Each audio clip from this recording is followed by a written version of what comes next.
Ora, muito boa tarde a todos. Antes de mais, gostaria que nos dissessem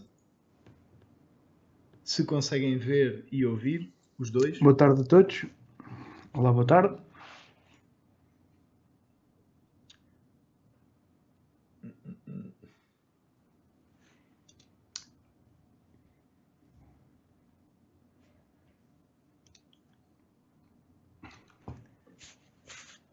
Ninguém responde.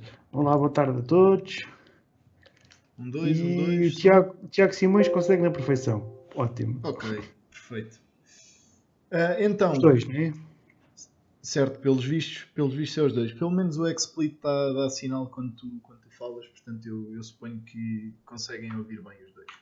Então, este webinar era suposto ser um jogos à pressão normal, em que nós falaríamos um bocadinho sobre a conceptualização de um jogo e começaríamos a trabalhar nesse mesmo projeto e depois, eventualmente, poderíamos fazer mais algumas partes nas quais iríamos avançando com o desenvolvimento do jogo e eventualmente pararíamos e pronto, e viam a criação de um projeto de raiz, mas achámos por bem, sendo que o tema também é jogos à pressão, falar um bocadinho sobre um projeto que criámos há uns fins de semana atrás, mais ou menos há um mês e meio, Pedro, algo do género. Um mês e meio, um mês, sim. Um mês e meio, em que participámos numa Game Jam. E pronto, e gostaríamos se calhar de falar um bocadinho do projeto, qual é que foi o nosso processo de criação do projeto, quanto tempo é que demorou, quais foram as dificuldades que sentimos, o que é que poderíamos ter feito de diferente, basicamente aprenderem um bocadinho com a experiência... Com os nossos erros, não é? Exatamente, com os nossos erros e com o nosso projeto, ao fim e ao cabo. Fomos um bocado ambiciosos. Certo? Fomos uma equipa de 5, mas na realidade quem trabalhou mais foram 3. Né? Exatamente. Portanto, inicialmente éramos uma equipa de 5, no final acabou por ser o Pedro Nogueira que tratou de tudo o que é modelação e arte do jogo, mesmo em termos conceptuais, e ajudou no game design. Eu tratei tanto da parte do game design como da programação do jogo na íntegra, e depois um amigo pessoal tratou da parte dos efeitos sonoros e da sonoridade do jogo. Portanto, acabámos por ser 3 a trabalhar no projeto, ao fim e ao cabo. Mas 90% foi feito por 2 pessoas. Exatamente. Por nós os dois, portanto... E a ideia é, ao fim e ao cabo, mostrar como é que foi o processo de criação do projeto e dar algumas dicas que vocês podem utilizar na criação dos vossos próprios projetos. E pronto, e algumas coisas não estão muito optimizadas, mas é exatamente isso que vamos também discutir, perceber se tivéssemos mais tempo o que é que poderíamos ter feito, esse tipo de coisas. Ok, então, Pedro, não sei se queres começar Sim, colocaste isto no itch.io. Podes mostrar tu depois, ou posso mostrar já? Queres que mostre já? Posso abrir já o executável para começarmos já dessa maneira, não? Como preferires. Podes jogar tu o jogo, mostrar um bocadinho como é que foi o jogo e depois, se calhar, começávamos a falar da criação.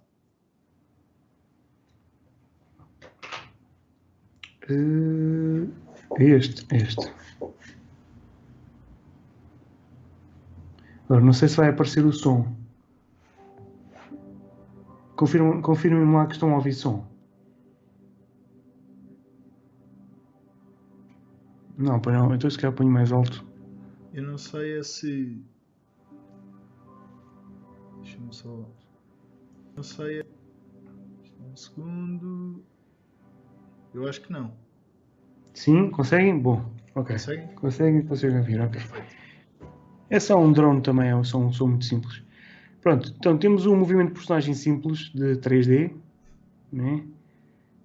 Movimento WASD, WASD e rato a andar de um lado para o outro. Então, o que é que nós fizemos? Pois, não, a frame rate aqui está ótimo. Agora o problema é mesmo o que está a passar na stream, né? Deixa-me ver se eu consigo melhorar. A frame rate deste lado está boa. Vou tentar não mexer muito, mas pronto, eu vou-vos mostrar e passar rapidamente.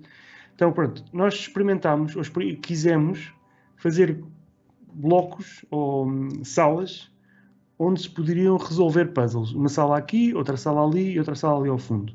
Depois chegamos até ali ao fundo, é o fim.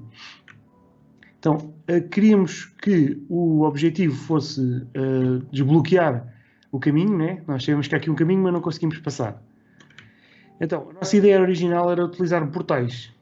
Utilizar pequenos portais que nos iam dar a outros elementos. Ou seja, que sempre que olhávamos por aqui, podíamos ver outro mundo. Então, a nossa ambição levou-nos a pensar, vamos fazer isso, vai ser espetacular.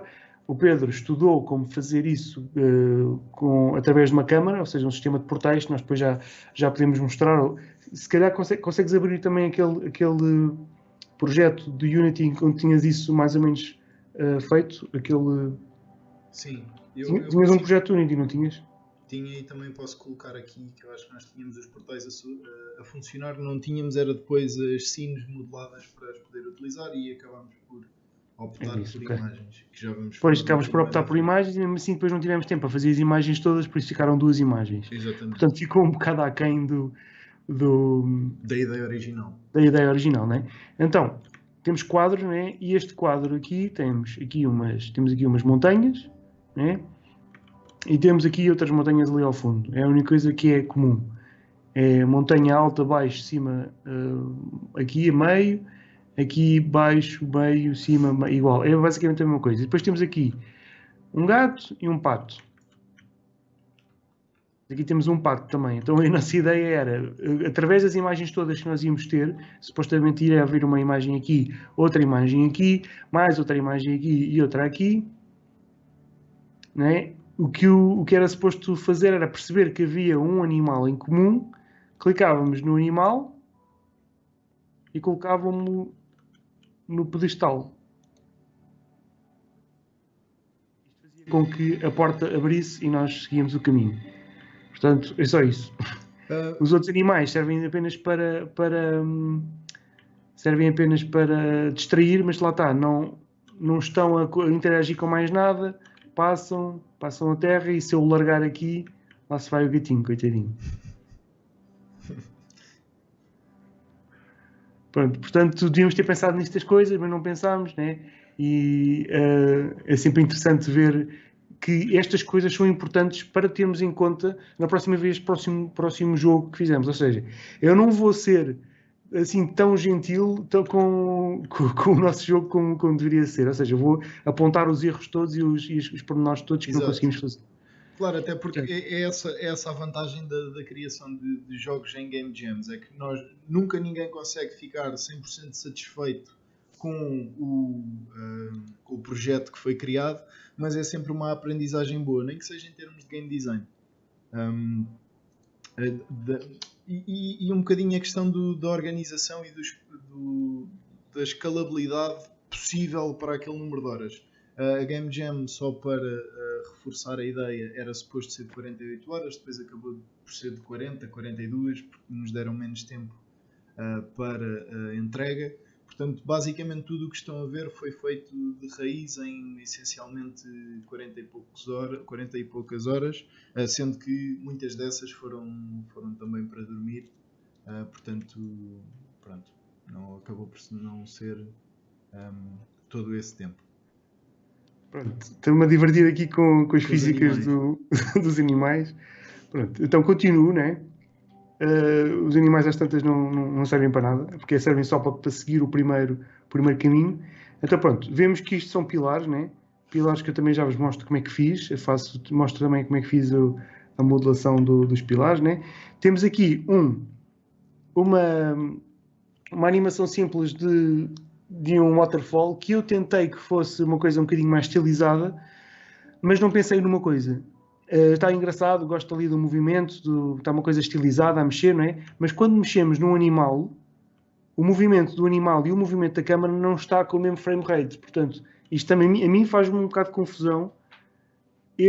Reparem, estamos aqui a selecionar isto, não é? o movimento que ele faz e a animação que ele faz quando cai é uma coisa suave. E a queda d'água não é suave. A queda d'água está a mexer tipo como se fosse claymation, como se fosse stop motion, não é? Exato. Portanto, não é... É mais um ponto, é mais uma coisa que eu terei que ter em atenção na próxima vez que fizer isto. Que é não ter, e já tomei nota, já tomei nota para não voltar a repetir, ter atenção a estas pequenas inconsistências de frame rate em algumas coisas. Porque, de resto, o fundo, que é uma coisa que foi o Pedro que fez, este fundo que conseguem ver, este ondular todo que vai até lá ao fundo e que faz com que os pilares façam este fade até ao fundo, foi uma coisa que o Pedro fez no Unity, eu não consegui fazer, estava a tentar brincar com o Unity, mas não consegui, teve que ser o Pedro a fazer, portanto, parte da imagem, da parte visual, a maior parte foi o Pedro que fez. Portanto, não é a maior parte. Portanto, a maior parte daquilo que se está a ver. Certo. Aquilo que se está a ver, não é? Ou seja, a modelação foi feita por ti. Aquilo que eu fiz foi complementar os efeitos visuais e a estética que nós queríamos para o jogo com alguns shaders, esse do fade dos pilares e da queda d'água, mais a questão das nuvens. Não sei se parecem bem nuvens, mas é uma espécie de um nevoeiro meio misterioso. Que está a passar por baixo dos pilares. A ideia original era que nós tivéssemos uma espécie de um limbo de memórias que estariam retratadas nos portais, em que depois nós teríamos de olhar de diferentes formas para o conteúdo desses portais para resolver os puzzles. Como não tivemos muito tempo para concluir a parte dos puzzles, pelo menos conseguimos, eu acho, trazer um bocadinho a estética original em termos de ou o ambiente, conseguir criar mais ou menos o ambiente que tínhamos visionado para o sítio onde se passa a resolução dos puzzles. É assim uma espécie de um Olimpo diferente, uma coisa assim estranha, mas que eu acho que ficou engraçado. O Pedro Carrapete diz que o facto de nós podermos selecionar os animais ao longe também não é usual. Certo. É assim, era a questão de meter uma simples portanto, distância, colocar um raio ou um raycast com uma distância um bocadinho mais pequena. Aquilo que acabou por acontecer foi no momento da criação e da programação, provavelmente foi do género, pronto, está bom.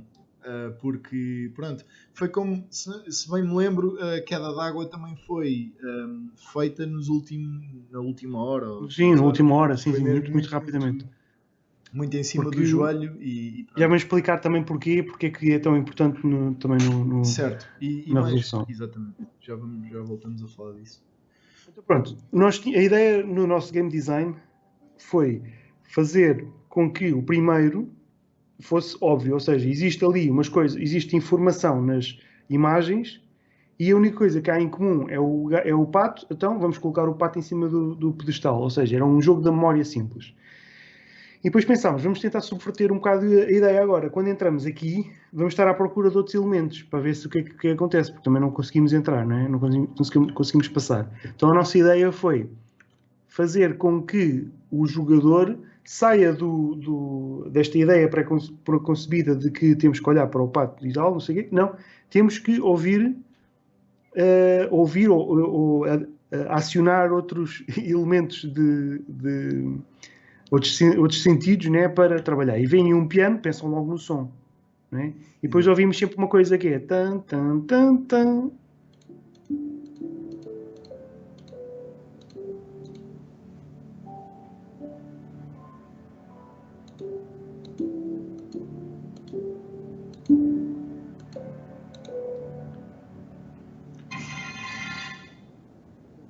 O som que ouvimos sempre em repetição, abre a porta. É só isso. Ou seja, exatamente. E nas imagens... Ou seja, basicamente a altura da montanha supostamente era uma dica para isso, mas com mais imagens seria mais óbvio. Mais óbvio, não tive tempo não tive tempo para fazer isso, portanto é mais uma grande falha de design e eu assumo total responsabilidade por isso.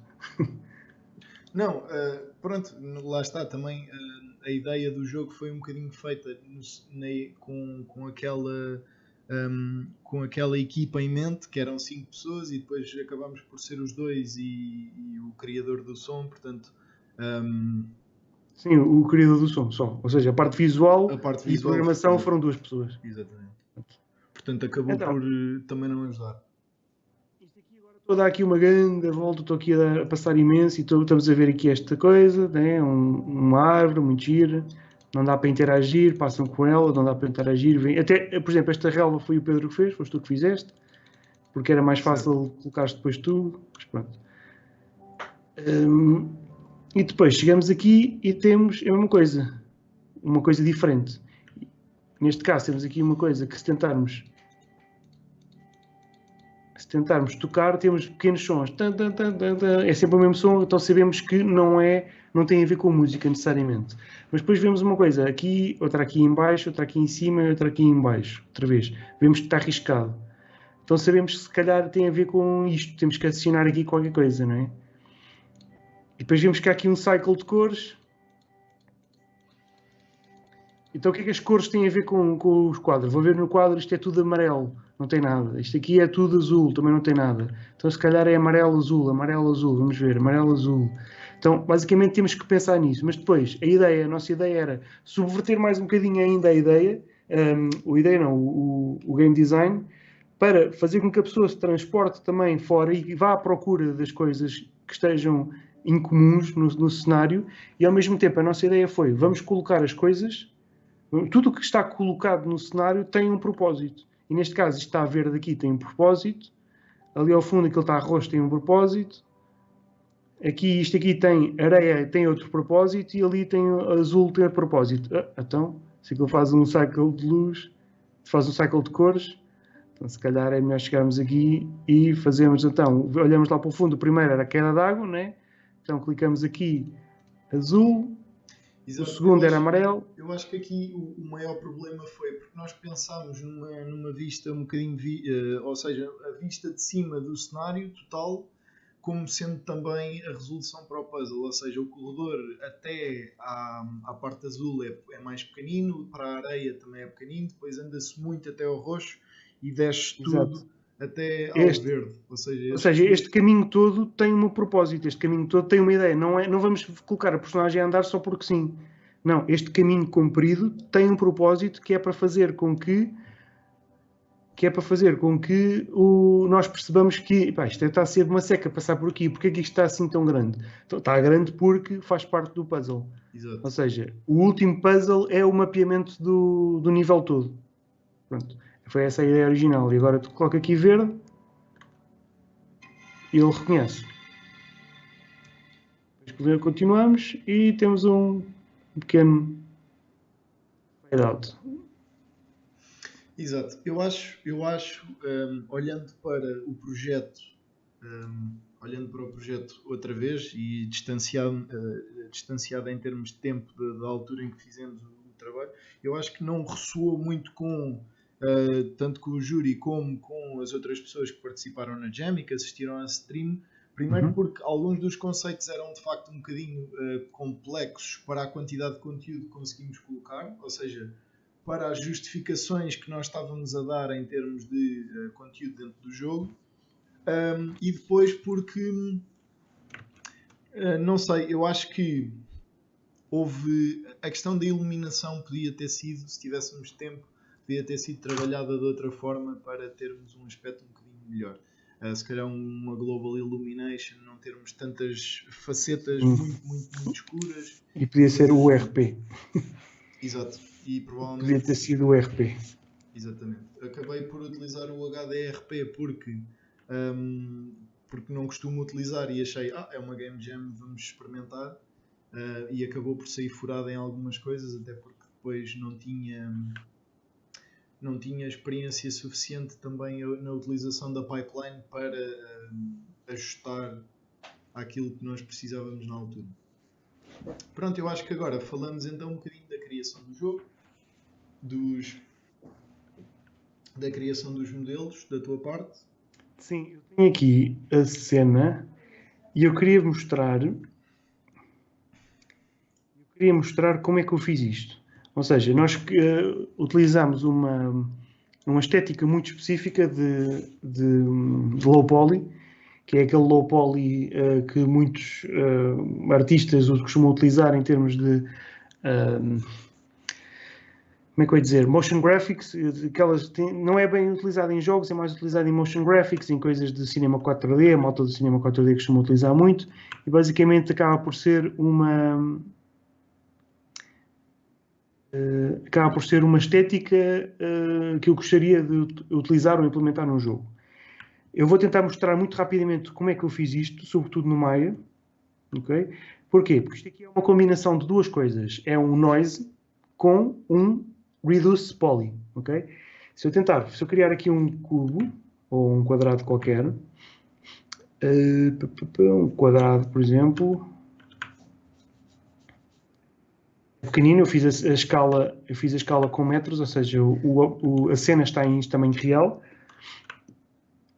Portanto, se eu fizer um cubo e se eu fizer várias subdivisões, se eu fizer várias subdivisões ao meu cubo,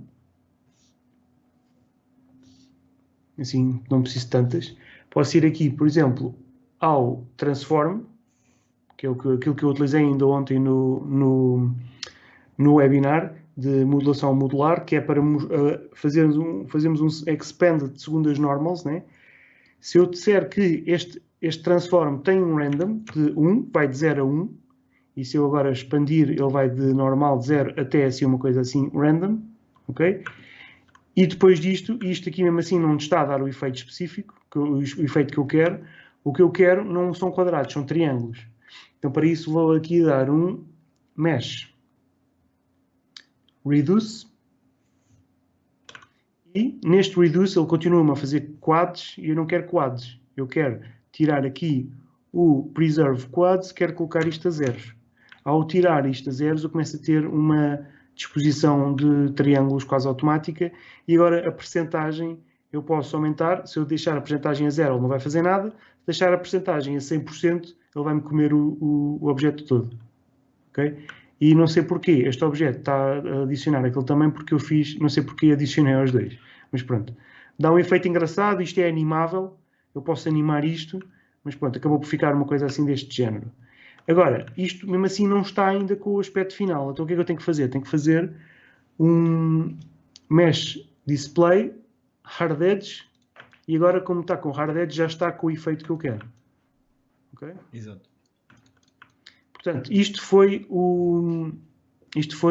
aquilo que eu fiz para todos os objetos. Ou seja, este objeto que está aqui é um torus com uma subdivisão. Não tenho nenhuma subdivisão aqui. Com uma subdivisão aqui deste lado, com um noise. Por exemplo, se eu fizer um reduce sem noise, ele não vai fazer nada. Ele precisa de informação de distorção para fazer este efeito. Okay? Depois, o resto foram pinturas que eu fiz no Photoshop. Eu gostei de alguns efeitos de interseção. Por exemplo, aquele chão que vocês viram é simplesmente um chão normal, ou seja, um array de cubos, que eu utilizei depois aqui o Bonus Tools para fazer uma coisa chamada Randomized Transforms. Ou seja, cada bloco destes é um quadrado simples, um plano com uma espessura simples, ok? E que eu dupliquei, né? E ao duplicar, fico com esta informação toda. Então, não é isto que eu queria. Isto dava-nos este efeito demasiado limpo.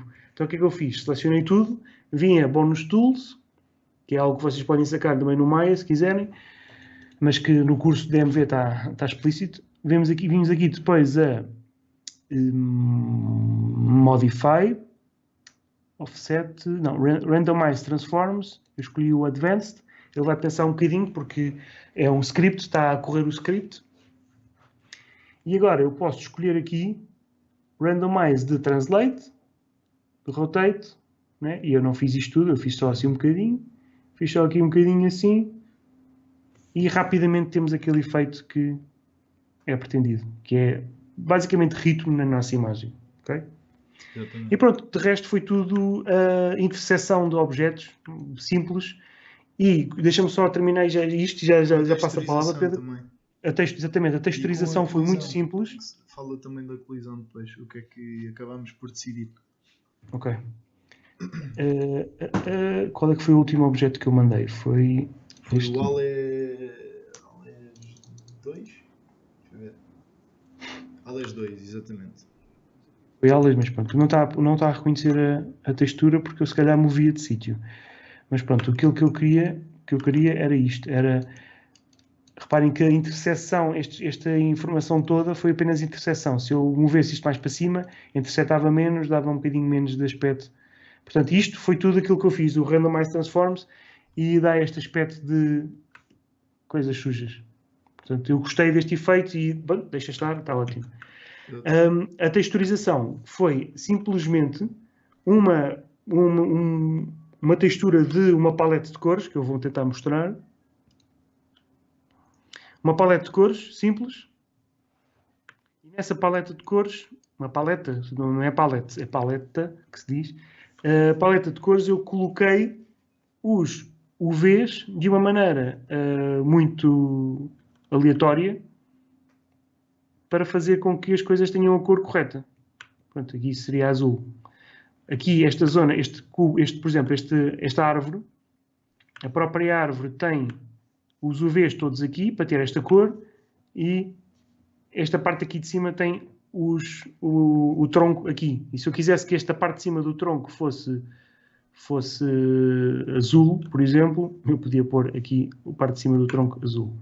Portanto, a texturização foi muito simples. Foi só arrastar UVs para dentro de um quadradinho pequenino.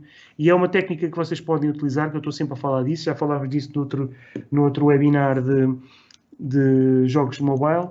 É uma técnica rápida e vocês podem utilizar.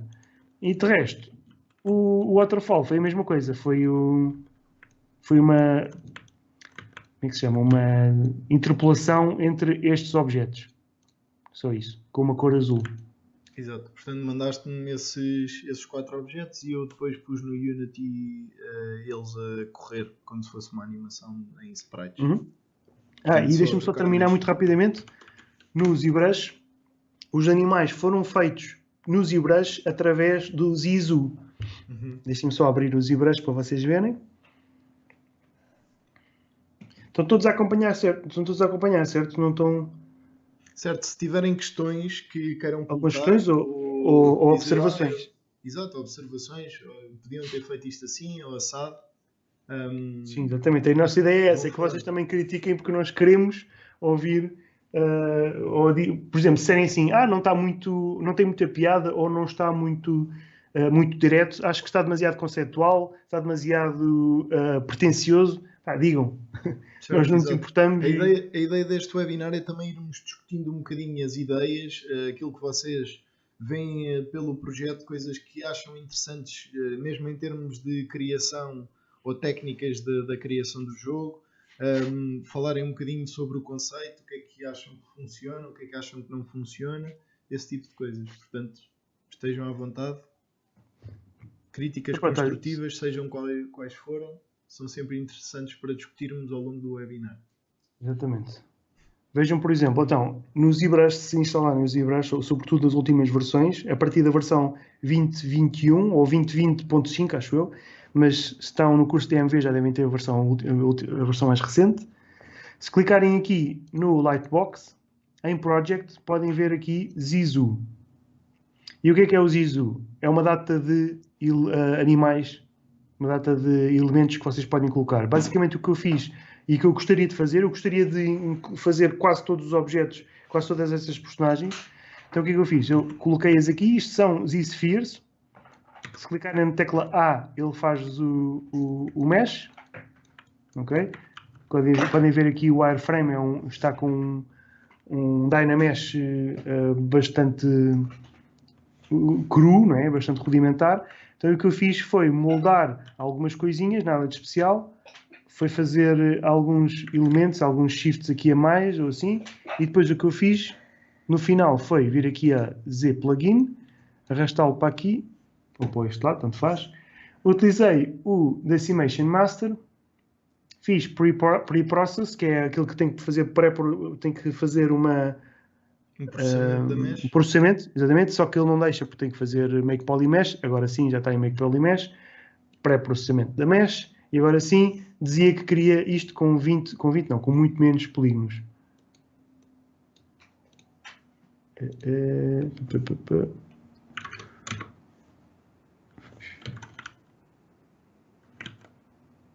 E depois faço aqui decimate current com porcentagem de decimação baixinha, mais pequena ainda, e ficava com este efeito. Foi basicamente isto que eu fiz. 1%.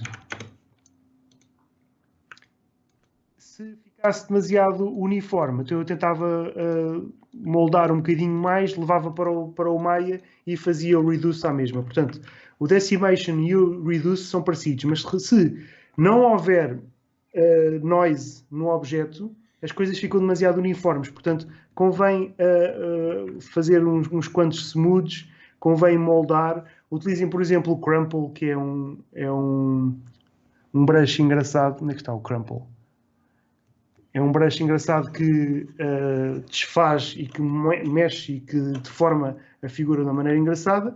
Estaria bom, export, ou então vinha aqui, isto é só export ao OBJ, e o que eu fiz para o Pedro foi FPX import, export em FPX. Basicamente foi isto. O meu trabalho foi este. E parece rápido, não é? Mas basicamente num fim de semana estar a perceber este workflow demorou-me um dia inteiro. Portanto, o resto foi durante o domingo. Irmos pensando nas coisas que queríamos fazer e coisas do género. Portanto, demora sempre muito mais tempo do que aquilo que achamos. Até porque estamos um bocadinho como se estivéssemos com os olhos tapados e a apalpar terreno, não é? Porque a questão das Game Jams é sempre um bocadinho... Por muito que nós já tenhamos alguma experiência de quanto tempo é que alguma coisa demora a ser feita e esse tipo de coisas, nunca é como na realidade. Portanto, principalmente a partir do momento que somos duas pessoas a tratar da parte de programação e assets, com tudo feito de raiz, porque não fomos buscar assets nenhuns à internet, as coisas, pronto, acabam por demorar sempre mais tempo do que aquilo que estamos à espera. Boa, meteste aí o concept. Sim, e estávamos a demorar muito tempo, honestamente eu achava que estávamos a demorar muito tempo a arranjar com uma ideia, então eu cheguei-me à frente e disse, olha, vamos fazer assim, assim, assim, assim, e disse as coisas com confiança o suficiente para vocês dizerem todos, ok, está bem, bora. Exato. E então o que é que eu imaginei? Como eu e o Pedro estávamos a jogar The Witness nessa altura, do The Witness do Jonathan Blow, pensámos que gostaríamos de fazer um jogo de puzzles que obrigasse o jogador a ver as coisas segundo um outro tipo de olho ou outro tipo de ouvido. Ou seja, a nossa premissa foi, temos os nossos sentidos, vamos tentar fazer um engagement dos sentidos de modo a que as coisas tenham que ser resolvidas dessa maneira. Ou seja, portanto, apesar dos hubs serem portanto, iguais entre si, têm algumas pequenas diferenças para resolver os puzzles, obviamente, mas apesar de aquilo que está à volta ser igual, a ideia era apurar os sentidos para cada puzzle ser ou os quadros, que eram para ser portais inicialmente, terem várias resoluções para vários puzzles. Ou seja, a mesma imagem tem a resolução para vários puzzles e nós temos que estar atentos tanto ao som como à imagem e olhar para as coisas para as mesmas coisas de uma forma diferente. Exatamente. Porque o tema da Game Jam também era déjà vu e honestamente o tema foi um bocadinho complicado nós chegarmos a uma ideia inicial. Acho que perdemos 2 ou 3 horas só a pensar o que é que íamos sequer fazer. E pronto. Depois chegaste a esta ideia que me pareceu honestamente interessante. Depois isto depois acontece muito, eu tinha uma ideia diferente de cada hub, ou seja, a minha ideia inicial para o dos animais era termos uma espécie, e nós discutimos isto na altura, termos uma espécie de hunting lodge, ou seja, ter os animais serem embalsamados, ou seja, termos uma textura um bocadinho diferente nos animais e termos prateleiras em madeira com os vários animais. Exato, a ideia era muito maior. Mas lá está, originalmente eram dois moduladores. Exatamente. Que é por si só um. Exatamente.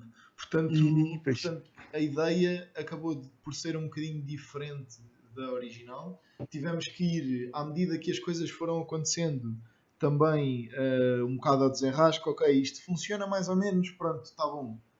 E isto acontece muito nas Game Jams, principalmente no último dia, em que é do género, não era nada disto, estávamos a pensar, mas pronto, está bom, funciona, minimamente. E pronto. A ideia do piano, eu insisti imenso na ideia do piano, porque andava com a ideia do piano e queria a ideia do piano, e o piano, e o piano, e acho que ficou um puzzle engraçado. Ainda assim, nós depois acabámos por utilizar Blend Shapes. Também já e houve uma coisa que eu não gostei nada, que foi lá está, o Augusto, o rapaz que fez o som, depois também enganou-se, ou fui eu que me enganei ao dizer-lhe a nota, porque a ideia do mapa, eu quando fiz o mapa, eu pensei, primeiro, a sala é aqui, outra sala aqui, outra sala aqui, ou seja, a base era um triângulo. Depois pensei em fazer isto desta maneira, ou seja, o caminho, esta curva que está aqui, mais esta aqui, e eram 4 notas. Tan, tan, tan, tan. Mas aqui era suposto ser o verde aqui em baixo, certo, e o castanho devia ser aqui. Era tan, tan, tan, tan. Ou seja, troquei este com estes. Exato. Não sei se fui eu que troquei, se foi ele que trocou, mas era suposto ser tan, tan, tan, tan. Não ia bater certo, ele às tantas fez a música da maneira dele, e eu devia ter percebido isso e só percebi no final e pronto, olha, deixa estar. Portanto, fazia mais sentido ainda, mas se calhar não era tão apanhado quanto isso, também porque vocês estão numa vista em primeira pessoa, não conseguem ver uma vista de cima, portanto também não serve de nada. Tentei ser conceptual demais para nada, portanto foi isso. Saiu furado a ideia, mas pronto. Exato. Pronto, nós temos aqui algumas questões e já se calhar vamos começar. Tenta abrir depois no Unity o já projeto. Está aberto. Eu vou. Então muda. Portanto, sim, exatamente. Ok. Deixa-me só colocar-nos aqui noutro sítio. Um bocadinho mais pequenos também.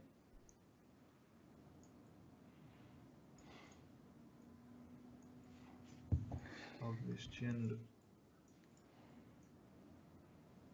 Ok. Então, deixem-me ver. Portanto, a primeira questão foi como fizeram esse efeito no nevoeiro, ficou muito bom. Muito obrigado. Mas de foi o Pedro que fez? Eu por acaso acho que para complementar o efeito ou a estética dos modelos podia ter reduzido um bocadinho a tesselação. Eu já vou mostrar. Basicamente isto é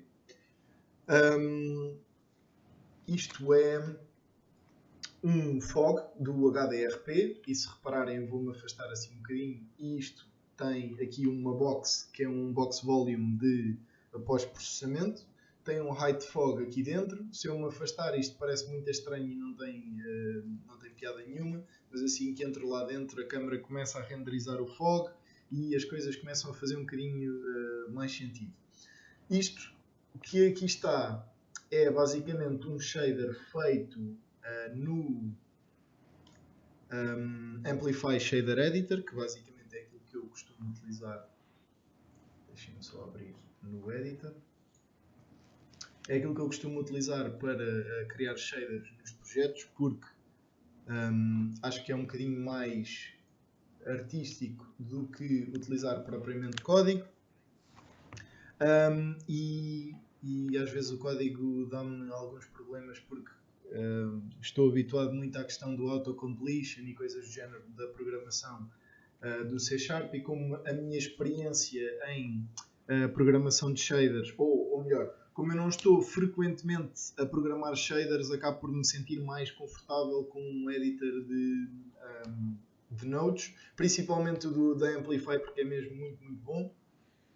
E basicamente isto é, portanto faço uma manipulação da projeção dos objetos. Depois tenho aqui 3 layers de noise. Basicamente isto são simple noise. Ele aqui não aparece porque tem uma escala muito, muito pequena, mas basicamente são várias texturas de simplex noise, ou aliás isto é gradient noise, começou por ser simplex, que passam umas por cima das outras e criam este tipo de efeito que vocês veem. Não há nada de extraordinário nisto, simplesmente depois utilizo o noise para fazer displacement dos vértices de uma malha, que é esta malha que vos vou mostrar, portanto wireframe. E é basicamente isso. Portanto, depois tem um gradiente de cores que está aqui, portanto, entre estas duas cores, para o topo e para as partes de baixo, e tem um fornel que é basicamente para dar um efeito de brilho em algumas zonas. Isto foi um teste qualquer que eu estava a tentar fazer, por algum motivo, já não sei o que era. Portanto, é basicamente isto. Há aqui muitas coisas. Isto não está a fazer praticamente nada, porque a transparência, acabámos por não ter transparência depois nas nuvens. Fizemos sim, ou seja, eu inverti um bocado o processo. Inicialmente era suposto eu fazer transparência nas nuvens para quando metêssemos os modelos mergulhados nas nuvens, eles ficarem com, portanto, verem-se através das nuvens, mas depois, como não estava a conseguir que isso funcionasse, acabei por fazer exatamente o contrário. O que eu pensei foi, vou deixar as nuvens 100% opacas e utilizo os UVs dos modelos que o Pedro me enviou para criar uma espécie de transparência na base dos modelos. E eu já vos vou mostrar como é que isso faz, também é muito, muito, muito simples. Okay. Sim, eu mapeei as colunas de lado, fiz um mapeamento de lado, uma fotografia de UVs de lado, para que houvesse transparência no fundo. Exatamente. Exatamente. Portanto, se eu vier aqui abaixo, vocês veem que isto é transparente e é muito estranho se eu estiver aqui nesta perspectiva, mas se eu vier aqui para cima, que é a perspectiva do jogador, parece simplesmente que as nuvens são transparentes, certo? Portanto, isto acaba por ser assim uma batota que funciona. Que eu acho que funcionou bem. E é mesmo muito, muito simples de vocês replicarem uma coisa deste género, porque se repararem aqui no shader que criei, a única coisa que isto faz é... Deixem-me só abrir. Portanto, a única coisa que isto faz é ir buscar as coordenadas de textura, portanto vai buscar os UVs, eu isolo o V, que é portanto, a coordenada de textura vertical, faço uma multiplicação por um valor para ir buscar o fade, portanto a zona a preto é a que eu quero apagar, entre aspas. Depois uso um smooth step para ter uma edge um bocadinho mais rígida, ou seja, não ser um gradiente tão grande, ser um gradiente aqui mais perto da zona que eu quero. Portanto, eu tinha esta coordenada original, mas eu queria aplicar a transparência, era a parte de baixo, mas o smooth step estava-me a inverter e eu acabei por fazer depois um 1-, provavelmente porque meti valores um bocadinho à experiência e não estava a ter o preto em baixo como eu queria, portanto depois fiz 1-, apliquei ao alpha e dei-lhes uma cor base. Portanto é só isto o shader, muito, muito simples. E fez exatamente o efeito que nós queríamos, que era então este. E eu posso controlar através deste bottom fade, que é basicamente aquele valor que estávamos a ver.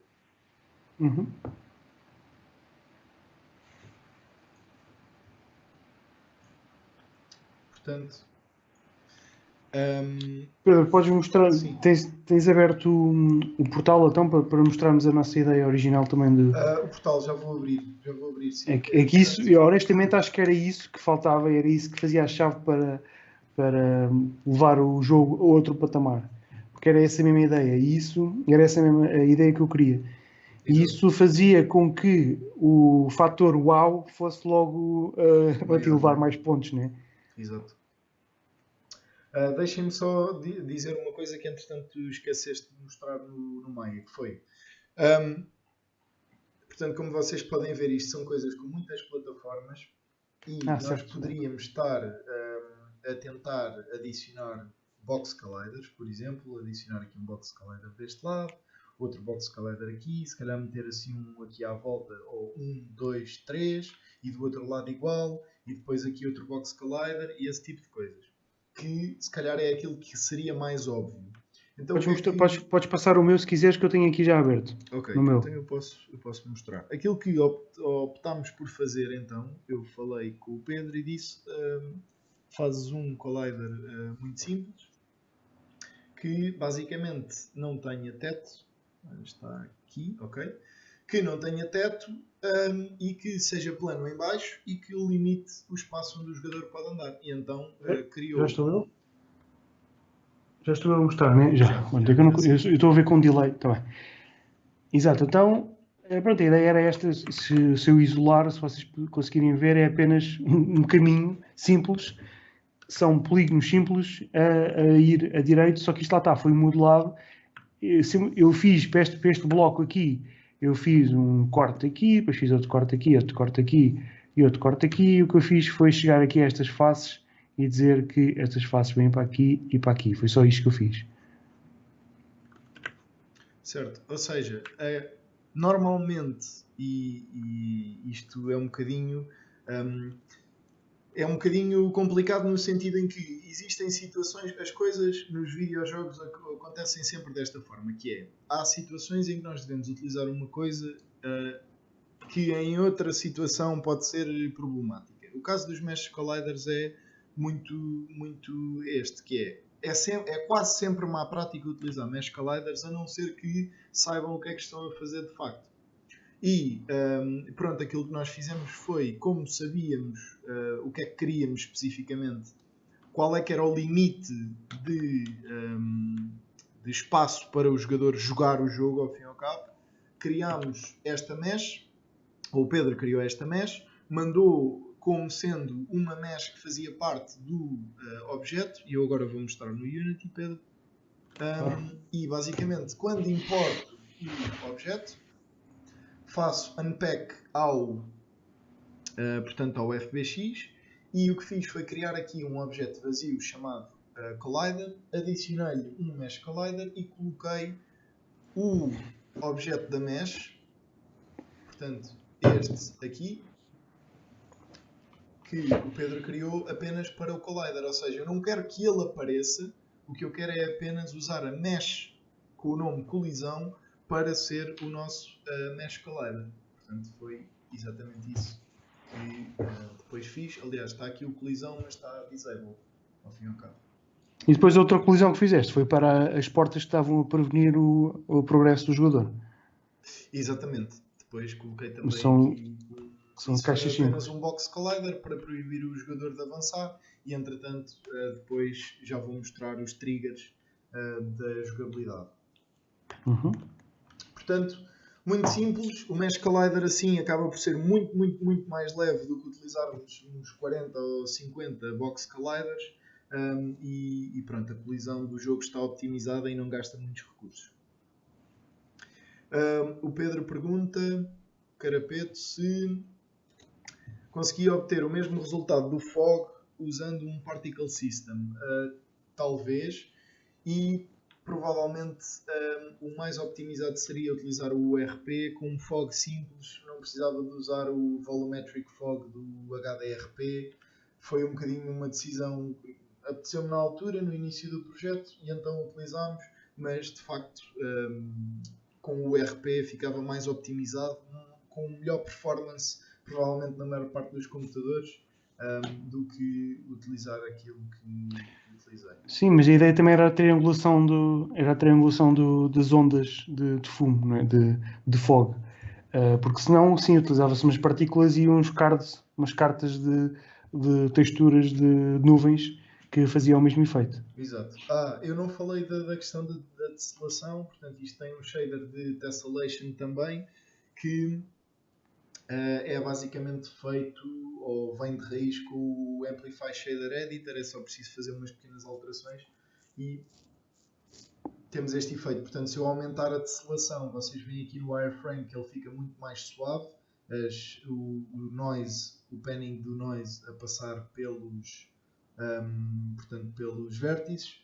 Se eu reduzir a tesselação, portanto, ele fica um bocadinho mais triangular, e eu acho que acabou por ficar mais ou menos assim, para também aparecer uns picos de vez em quando para fazer sentido com o resto dos modelos. Exato. Ok, em relação aos portais, aquilo que eu tinha visto na altura foi um projeto que está no GitHub, que eu vos vou mostrar. Portanto, que é de um criador de conteúdos que é o Sebastian Leigh.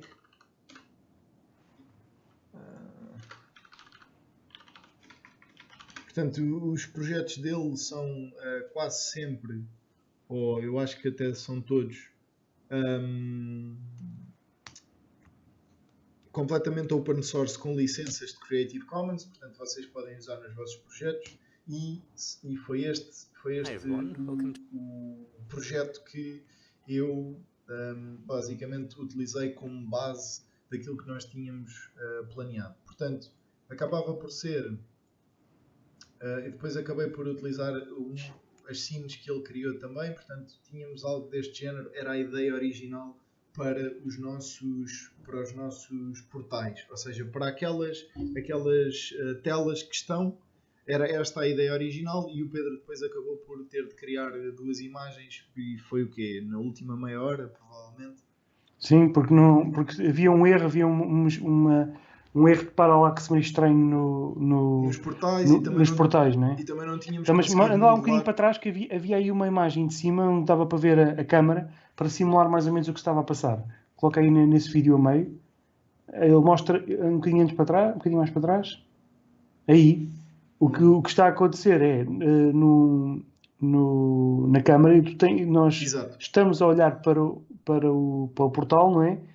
E tem que se colocar uma câmara no portal que tenha a mesma distorção de perspectiva do observador. Exatamente. E nós não estávamos a conseguir acertar com aquilo exatamente.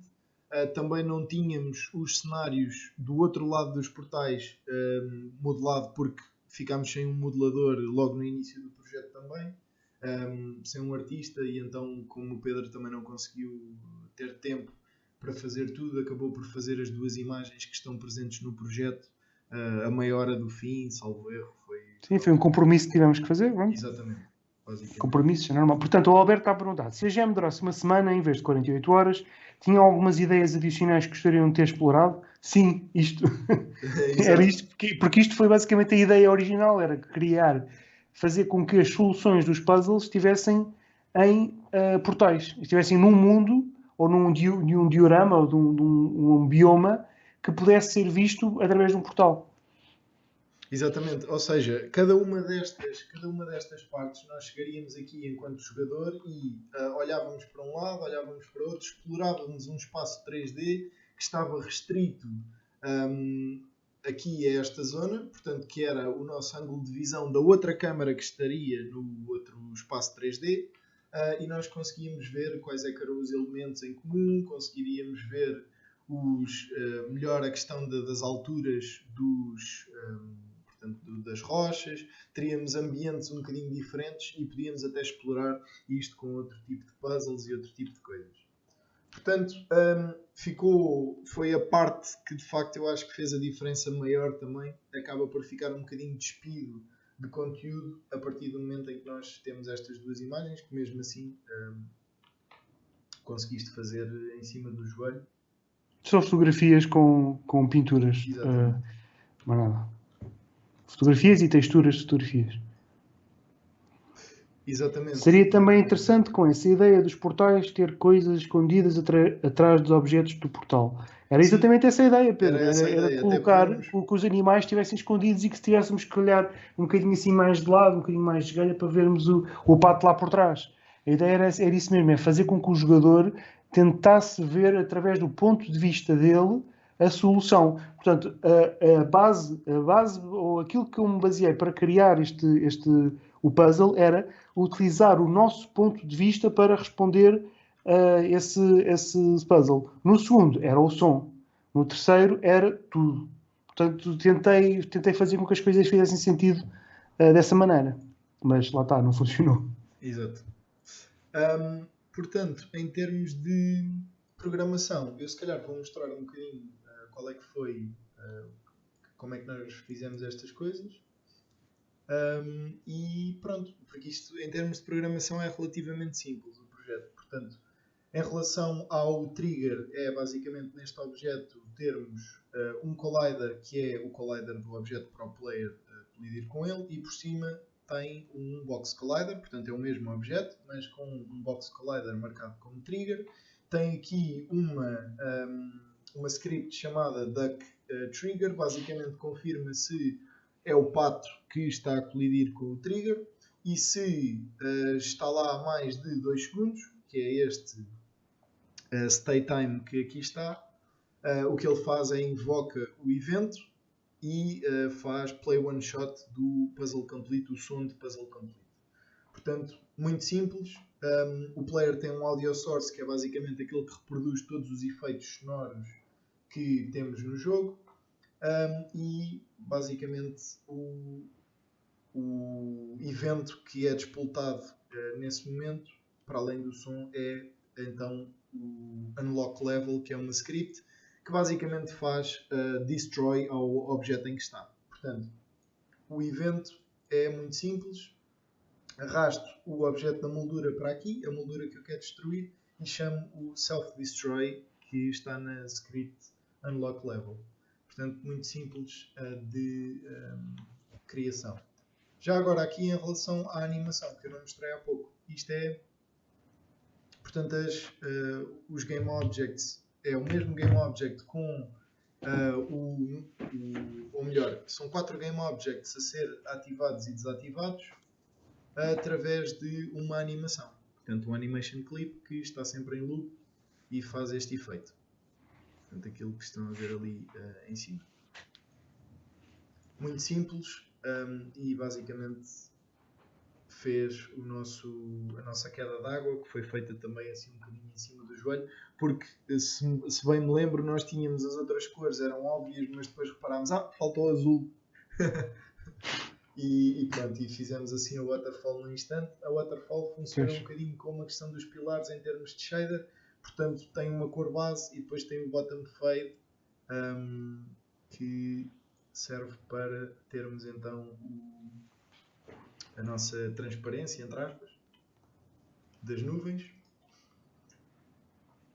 A questão do puzzle com o piano, isto foi tudo animado com blend shapes, portanto o Pedro exportou as blend shapes para, ou seja, cada mesh tem uma blend shape com este comportamento. Aquilo que eu fiz foi criar uma animação com a orientação do Pedro, porque eu não sou, pronto, faço as animações mais base ou mais simples possível. Mas com este snap provavelmente não faria, seria muito, muito simples. Sim, basicamente não é overtake, é fazer com que a animação baixe, fazer com que a tecla baixe, mas em vez de baixar só, em vez de interpolar entre um e outro, interpola entre um e outro, mas depois faz um overlap de imagem, de frame, faz só isto, e depois anda para cima outra vez. Exato. Disse ao Pedro para fazer e é simples, é só isso. Exato, então fiz isto para todas as teclas, coloquei um box collider em cada uma delas, portanto as teclas têm todas um box collider, e tenho uma script chamada piano key, que basicamente tem o som dessa tecla em específico, que nós pedimos ao criador do som para exportar em separado. Portanto, cada tecla tem o seu tom. Tem também um enumerador note que basicamente identifica se é utilizado no puzzle ou não. E eu já vou mostrar a lógica, mas a tecla 4 está então marcada como first, a tecla 1 está marcada como second, a tecla 7 como third e a 6 como fourth. E basicamente tem também a animação que deve ser corrida quando carregamos na tecla. Portanto, em termos de de script, isto é muito simples. Portanto, verifica se não está nenhuma animação a ser corrida neste momento. Ou seja, aqui no animator do piano, ele vai verificar se está neste state. Ou seja, nenhuma animação desta tecla está a ser corrida, o que significa que eu não posso tocar na tecla antes que a animação acabe, para não fazer aquele efeito de o jogador andar a pressionar e fazer blim, blim, blim, blim, blim, blim, blim. Portanto, garantir que a tecla já voltou para cima antes de poder voltar para baixo, e eu usei o animator e os estados de animação para isso. E depois, o que eu utilizo é a script do piano, que... Onde é que está a script do piano? Está no player, portanto é a script play piano, que está aqui, alguns. Portanto, play piano. E basicamente ele faz um recast. Se acertar numa tecla do piano, então ele vai buscar o componente piano key, faz play, ou chama a função play, portanto, que é esta do piano, e basicamente eu verifico se a sequência é feita exatamente como nós queremos. Isto é um código assim um bocadinho feito às 3 pancadas, porque também pronto, estávamos com pressa e eu não queria perder muito tempo com isto.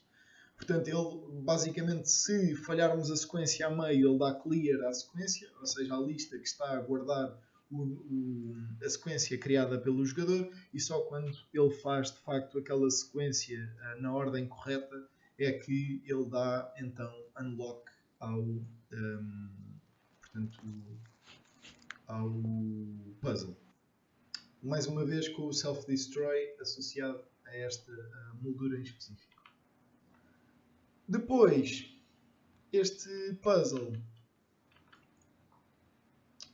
muito simples também. Portanto, isto é a script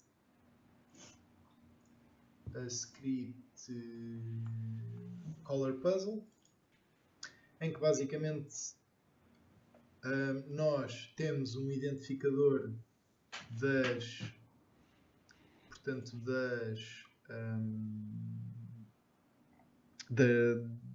como é que se diz, dos blocos. Faz-se um cycle de materiais através do switch color, que é uma script que está associada a cada um deles. Portanto, tem 5 materiais para poder fazer switch.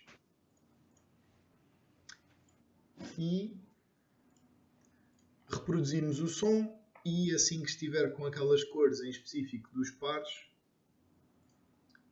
portanto, que é este aqui,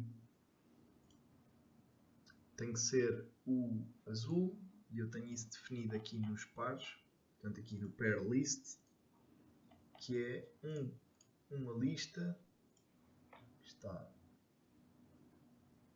no player. Portanto, o que eu digo é que este renderer em específico tem que ter o material com o ID 4. Eu até posso mostrar isto a correr, se calhar é um bocadinho mais fácil.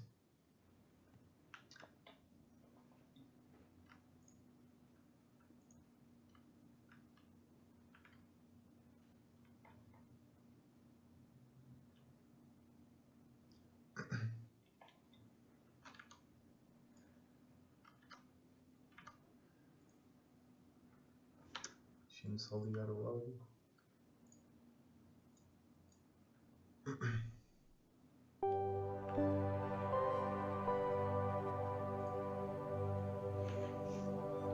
O Pedro Carapeto diz: outra ideia, se calhar para o último puzzle ser mais evidente, seria levar a última área de puzzles um bocadinho, de maneira que o jogador conseguisse checar a ideia de ver as coisas de cima. Sim.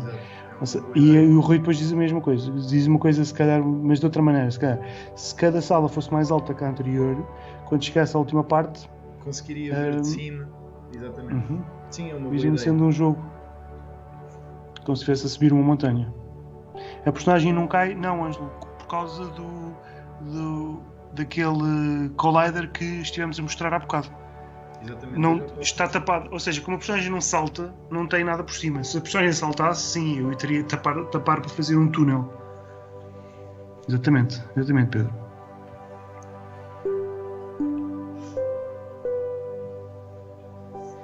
Então, do meio, o primeiro, o último e o outubro.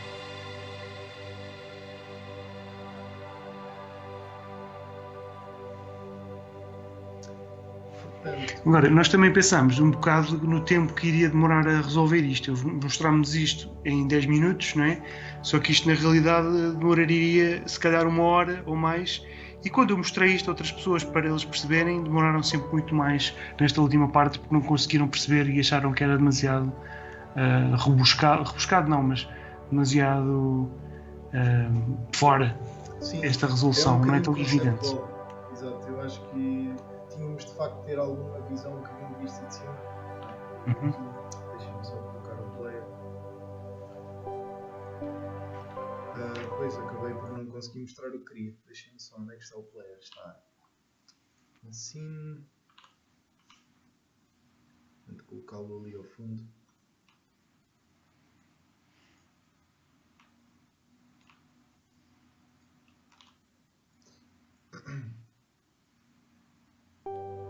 Portanto, vocês conseguem ver do lado direito, penso eu e tu estamos a tapar aqui uma flag. Deixa-me só puxar para o lado, ok. Pronto, e basicamente quando acerta o acordo, ele dá trigger àquele booleano que está do lado direito, que é o flag, que assim que todos estiverem marcados com a flag correta, ele dá então unlock ao puzzle, e depois de passar algum tempo, se não tirarem as cores, ou seja, para garantir que o jogador percebeu mesmo qual é que é o puzzle, ou seja, se eu estiver só a dar scroll e ativar assim que ficar pronto, o que acontece? O jogador sabe mais ou menos, mas está ali a fazer uma espécie de um brute force e de repente funciona.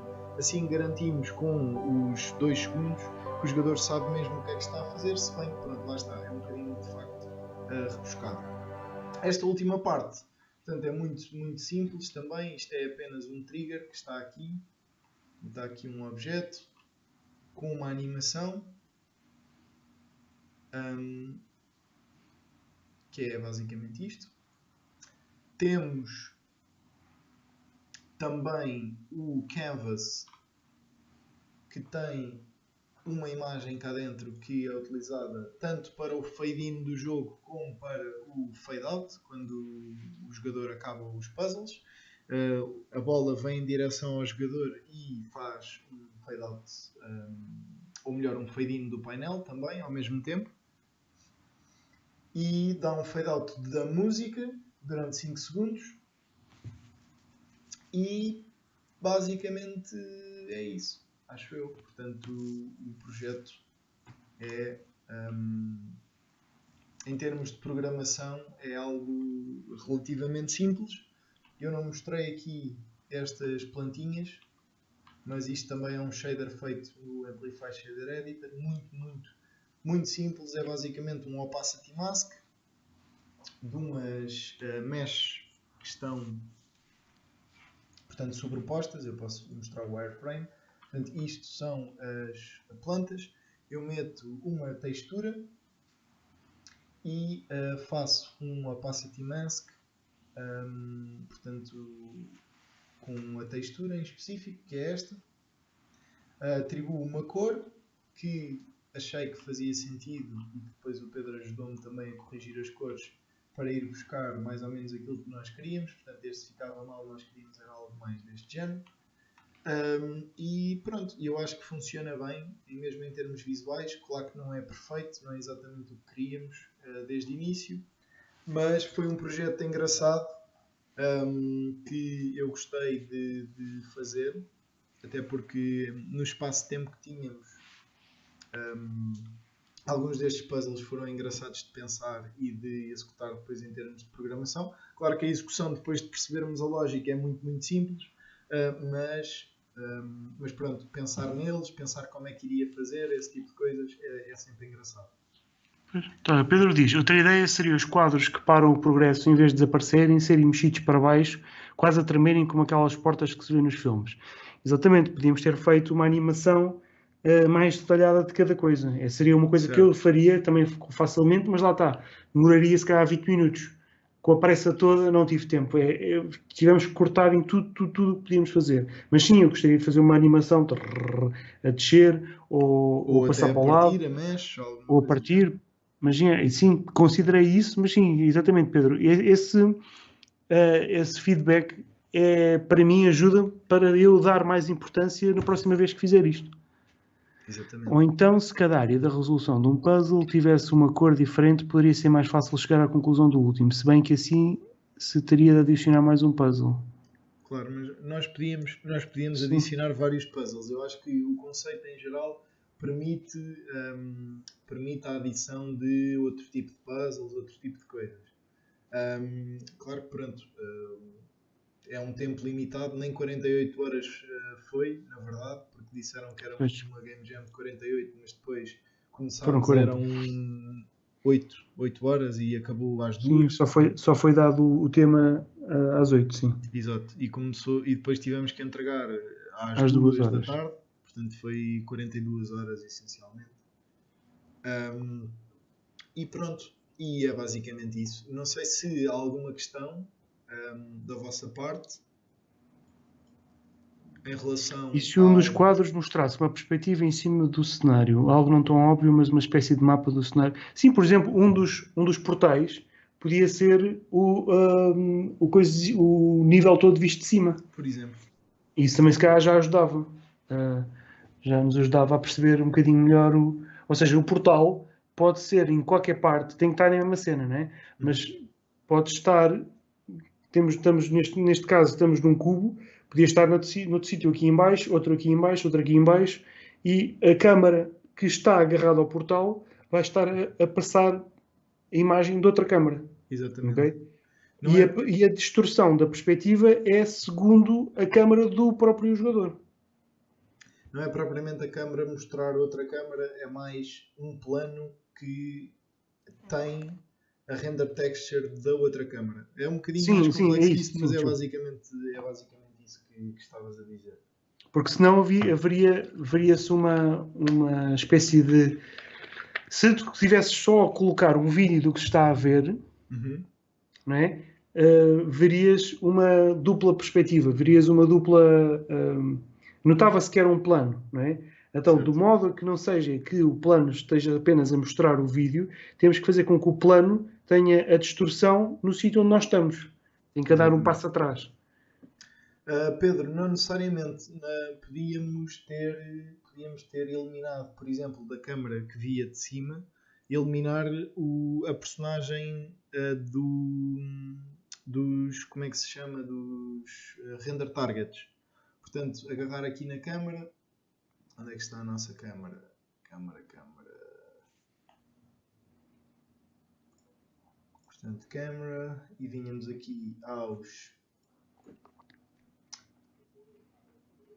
Culling Masks e em vez de termos Everything, tirávamos o player da câmara de cima. E pronto, estava resolvido. Conseguíamos ver o cenário, não víamos o player. Sim, não é preciso. Não seria necessário. Mas pronto, podíamos resolver as questões de várias formas. Pronto, eu acho que é isso. Mas pronto, olha, obrigado pelo vosso feedback também, porque isso também ajuda imenso a perceber.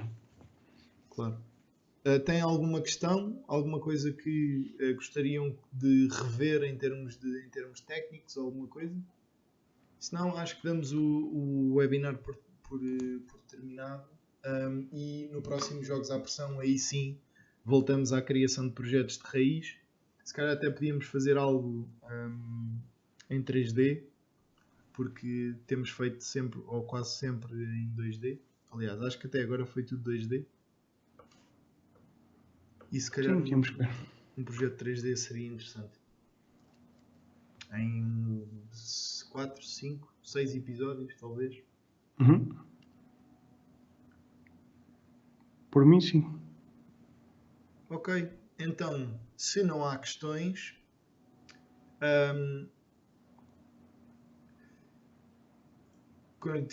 Costumam participar em mais Game Jams. Não sei, eu na altura propus ao Pedro participarmos nesta em específico. Nós normalmente não temos muito tempo para participar em Game Jams. Naquele fim de semana estava-me a apetecer e perguntei ao Pedro se ele queria participar e participámos, mas não costuma ser frequente. Até porque eu gosto mais de Game Jams presenciais. Dá para assistir a essas Game Jams? Sim, existem várias Game Jams que são criadas diariamente até, e normalmente têm sempre streams. Esta em específico tinha uma stream de um rapaz que estava sempre a comentar os jogos que estavam a ser feitos e coisas do género, e até houveram alguns torneios de jogos que alguns participantes participaram também nesses torneios de jogos. Não foi o nosso caso, nós tivemos a jogar. A jogar não, a trabalhar mesmo. A trabalhar. Não tivemos a jogar. Seria em que data o próximo webinar? É no mês que vem. Já o próximo Jogos à Pressão não vos consigo dizer. No campo. Mas há de ser uma terça-feira às 7 da tarde, novamente, acho eu. Portanto, será no final de Abril. Em princípio. Pronto, é isso. Não se esqueçam que na próxima semana temos o webinar na terça-feira às 7 da tarde com o tutor Diogo Cruz também sobre composição e fotografia nos videojogos. Vamos falar um bocadinho portanto, desses técnicas. Técnicas fotográficas, técnicas de composição e como organizar a nossa imagem e aquilo que nós vemos. Exatamente. E pronto, ainda não vi webinars de programação, ainda não estão marcados. Têm existido alguns webinars de programação. Salvo erro.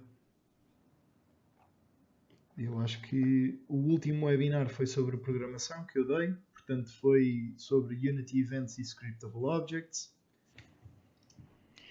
E fizemos também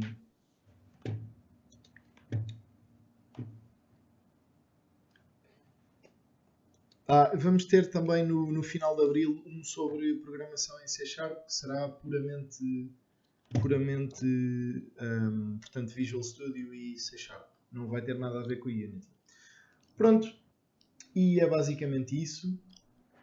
Espero que tenham gostado. Foi um Jogos à Pressão um bocadinho diferente do que aquilo que costuma ser, mas nós achámos que seria interessante falar deste projeto para vocês também verem um bocadinho os erros que foram cometidos, as batotas, entre aspas, que nós utilizámos.